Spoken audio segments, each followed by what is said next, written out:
vino lo pasamos, coño. ¡Ole! ¡Cabrón!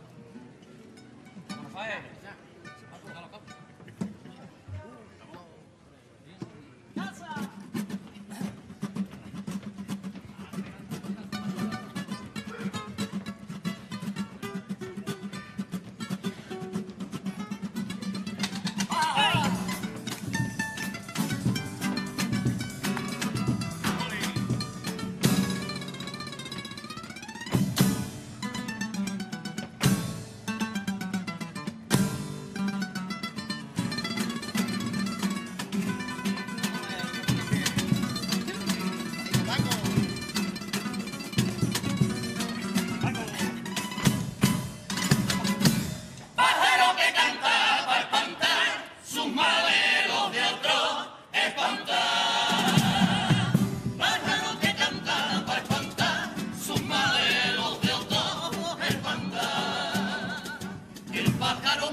Doña Adela se asoma a la ventana y ve pasar la vida por la acera. 4 años ya lleva que cerrada y no puede bajar esa escalera. Resignada mirando esa escalera, al verla se siente condenada en el filo de ese abismo de frontera.